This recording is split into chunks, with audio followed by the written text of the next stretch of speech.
If you are a lifelong learner, a curious person, I just want to meet people, this video is for you.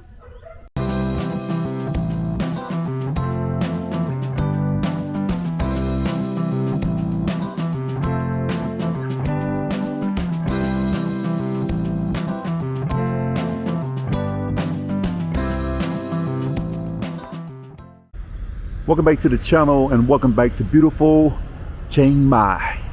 I've arrived here at Payap University Lifelong Learning Center. Now, I first learned about this place when a friend of mine named James, if I remember correctly, he used to be an ambassador to Thailand from Australia. And he gave a speech on the history, the political history of Thailand. It was a very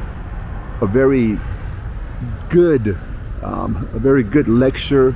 I want to find a better word than good because it was really educational. I learned a lot. And I'm like, why don't more people come here? They have so many classes. So I reached out to Payap University Lifelong Learning Center, and I'm going to take you inside and to show you how to continue to build community here in Chiang Mai.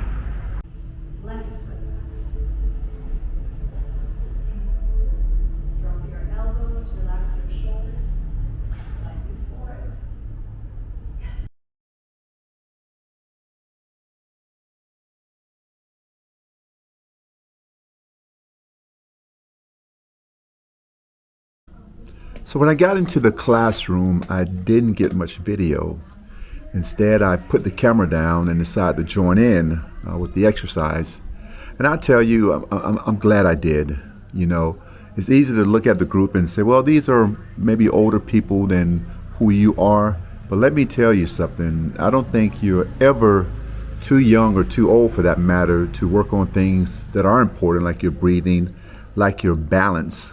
Which I will tell you, you come here to Chiang Mai, you're going to need your balance when you're trying to navigate some of the sidewalks here in the city. But I was so glad I did participate in it. It's actually 4 sessions, and I was in, I think, the first one. But afterwards, I had a chance to talk to the young lady who led the exercise. Take a listen to this here. Hi, my name is Ashley. I am a Qigong instructor teaching at Payap Lifelong Learning. I'm teaching Qigong for balance and self-empowerment classes.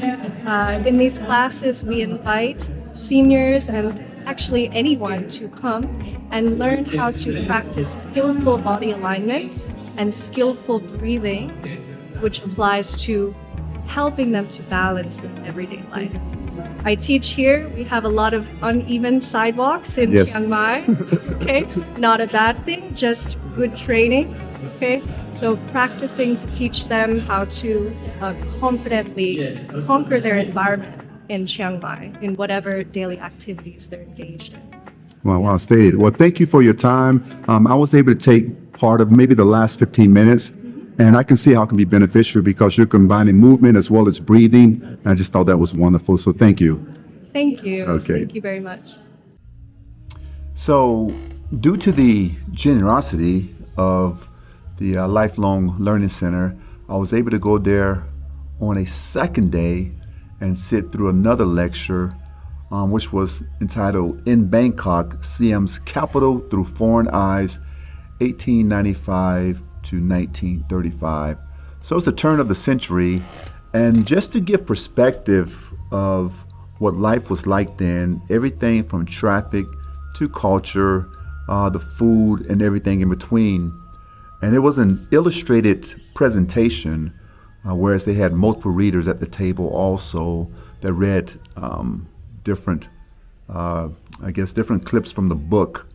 But it was very intriguing. It was really intriguing because we come over here, even as expats, for a very long time we look at things through the eyes of a tourist or just a guest. And even when we're here for a long time, how many of us take the time to really look at the history of the country that we're living in? So the presenter, his name off the top of my head, was Graham Jeffcoat, and he did some readings from his book, but it was really worth the time that I spent there and how much I learned. So this is something you should consider also. I took the time after that to speak to two of the people that make it happen. Let's listen to their interview. One. All right, so I'm here with the two ladies that are responsible for having me here, because I really wanted to cover this place. I came out here to a lecture and I fell in love with what they had to offer. So I'm going to have them introduce themselves. We'll start with Chris. Yeah. Okay. Okay. My name's Chris Tanano. First came to Chiang Mai in 1972 as right out of college as a volunteer. Taught down the street at the girls' home, Dara Academy.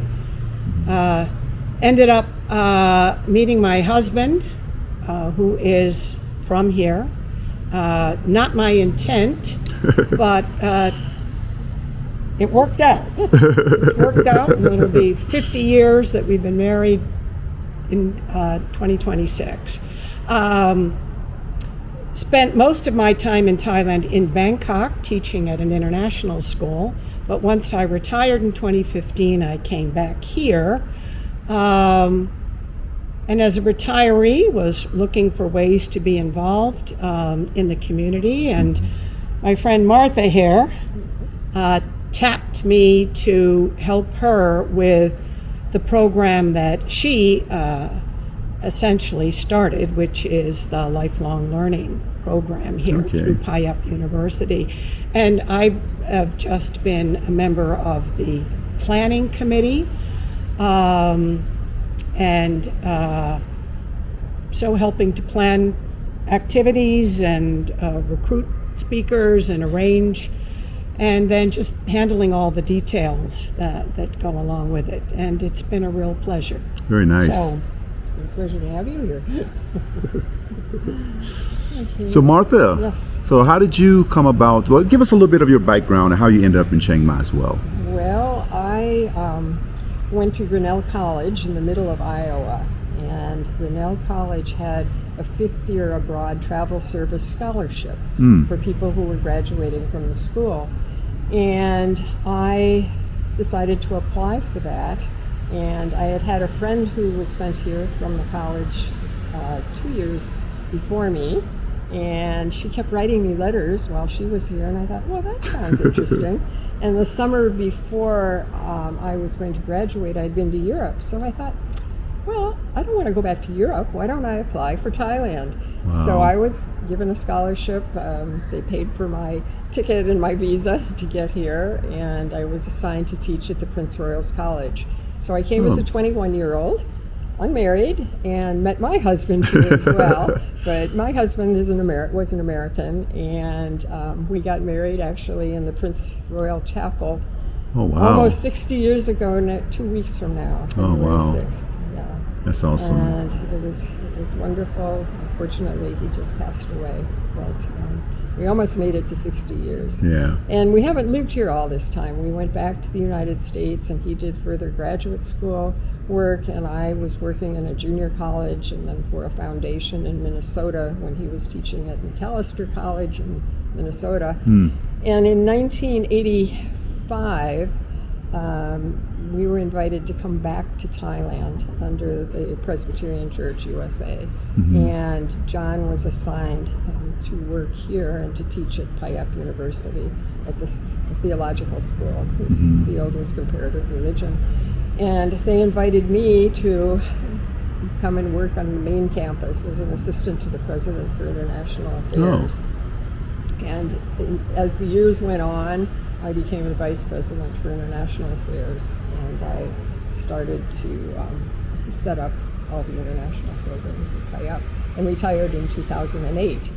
But that's not, I still was not ready to do things. That's just the word, right? That's right. And that gets into the history. Yeah. So let's talk about that term, lifelong learning. Okay. What are some of the things that you offer here as far as, so what happens, I think last year you had over 1,000 registered people for classes, right? And how many classes did you have? 61. 61 classes. So how does one go about registering for a class or coming to the class or even finding information? How do they go about that part of it? Yeah, so the process is really quite easy. We have a website, Okay. Which is And I'm going to... little card. Yeah. www.lllpayap.com. And you just go to the website, and on the website, on the home page, you can see all of the course offerings that are coming up. Usually we post about 6 weeks in advance, sometimes 2 months. And then at the bottom, you'll probably show on your YouTube. Yeah. You just click read more, register, and it takes you to a page that gives you a little fuller story about what's coming up, and a link to the registration page, and you fill that out, you get confirmation, and then you are put on the list, and then you pay. Usually most people pay via a bank transfer. Right. Yeah, we don't have yet payment on our website, but most people have a Thai bank account and they're able just to make a transfer into our account or pay with cash. Yeah. So it's really quite simple. It really is, and I was really, not surprised, but just really glad how easy, it was for you to just get on there and register for the class. It's not complicated at all. So I did appreciate that. And when you think about lifelong learning, people think of just a classroom, but you folks have stuff that goes beyond the classroom, don't you? Yeah. Tell us a little about the train trip that they had here. This is the one that you're interested about. I missed it. We call them excursions. Okay. And we have overnight excursions, but most of our excursions are one day, daytime, full day excursions. And the one to Lampang, the train ride, again, it wasn't just a train ride. Our excursions, all our classes have some kind of academic background to them. And we they're always led by someone. It could be a faculty member or just someone who's had a lot of experience. And the person who led this one, Graham Jeff Coate, is fascinated by local Thai history here, especially the period between the end of the 1800s through to the outbreak of World War II. Oh, wow. And he's done a lot of research, and especially a lot of research on the expats who lived up here then. And so before we even did this train trip, he gave an entire lecture about the background to the building of that railroad, and all about the German engineer, whose name escapes me right now, who helped to design it, and especially to build the tunnel from through Kuntan, through the mountains, that connects Chiang Mai and Lampang. And that took several years to complete that. And so he gave us all the background on that history, so that then when we took the train ride and went through the tunnel, we had a sense of how it had been built and how long it had taken, and the people that had worked on it, which, by the way, was mainly not Thais. There were, as Graham told us, and forgive me, Graham, if I'm not being accurate here, I didn't read up on this ahead of time, but a lot of workers from like Shan, migrants from Burma who had been brought over to work in the British teak companies. There were lots of residents here in Thailand then, especially in the north, that worked for the British teak companies, and so there were all these laborers there, and they were employed to build this tunnel.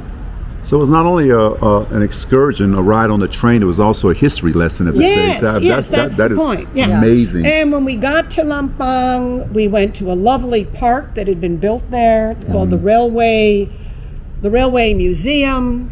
We had lunch at a lovely restaurant, and then on the way back, we were picked up by vans, and we went back to Kuntan, which is nestled right, in the mountains. And we were able to get out and see where that German engineer and his wife were both buried. Oh, wow. Right there at Kuntan, and people took pictures of the entrance That's to the train amazing. station, et cetera, et cetera. And then we went on and took pictures at this iconic white bridge that you always go through on this journey. So yes, an excursion is always much more than just going someplace to take pictures. Right. Although there's always good pictures. Oh, yeah. But you're learning something about the history of the place. I think you have a great appreciation for being here when you know the history of the place you are. Yeah. Absolutely. Yeah. And a lot of our people here that take our courses, that's one of the things they like. Yeah. They like that we don't just take them someplace, let them out, walk around, and then make sure they go to the gift shop. Right. Right. No, that's a very good point. Very good point. It's learning. Exactly. It's lifelong learning. Exactly. And on our excursions, we usually have a faculty guide. Okay. There is a historian or there is somebody who knows about that area. Actually, we have one coming up going to Payap in just a few weeks, beginning of February. And Okay. the person who is leading that is Dr. Ratanaporn Setagun, who was a history professor at Payap and also became the dean of the graduate school. And she's that's now great. retired and loves taking people and sharing her knowledge of northern Thailand. She Yeah. did a trip up to Man as well. Oh, wow. So we have lots of things going on. Yeah. Well, I don't want to take up a whole lot of your time, but I have this question for you because I think it's very important. Martha, when we think of lifelong learning, most people may think of seniors automatically. Right. Who is this open to? Well, when we started the program, which I didn't really go into too much, my thought as retiring person from Payap University was there are a lot of international seniors here in Chiang Mai or in the north who would enjoy continuing to learn and to learn in an academic way. Like Chris said, it's not just on a shopping trip Right. or something, but also to build community, an international community, to meet people. A number of single people will come here and they don't know anyone when they first come. And we found that they're very excited about this program. So that's really who it's for, but it started for. But as we've been doing the program now for about 8 or 9 years, we've discovered that there are younger people who would love to take some of our courses too. And so the committee, as we're thinking ahead, and the vision for this program is that it is a lifelong program. You Right. don't have to be 50 or over to take the classes with us. Right. I can tell you just looking at some of the classes that are offered, and I'll go over these a little bit later on, but if you're a digital nomad, if you're just visiting here for a little while, come check these out. I mean, you're going to get, you can go do something by yourself, you can see something, but when you truly understand what you're looking at, what you're seeing. But I'm looking forward to this coming year and in the class you have to offer, and I'll let everyone know a little bit later on in the video about some of those classes. But thank you for your time. I greatly appreciate it. You're welcome. All righty. Thank you. See you in the next class. Great, All great. right. One we should have mentioned is Behind the Smile, which would really appeal. We've got a lot of younger people. This is a course on... Well, I'm still recording, so tell us about Behind the Smile. Yes. No. You take Behind the Smile. Yeah, Behind the Smile is a class we've now offered twice or 3 times. Twice, I think. This was the second year. And it talks about cultural words like Ranjai and just ideas about what Thai culture is all about for foreigners who don't really understand some of these terms nor behaviors that are different from their own culture. And it's been a very popular course. Well, I definitely want to take that because there's a lot of misconceptions out there. Yes. And people take those misconceptions and they run with them. So yeah. No, thank you. But all right, so we're going to wrap up here and then I'm going to conclude. But thank you for your time once again. Okay, thank you.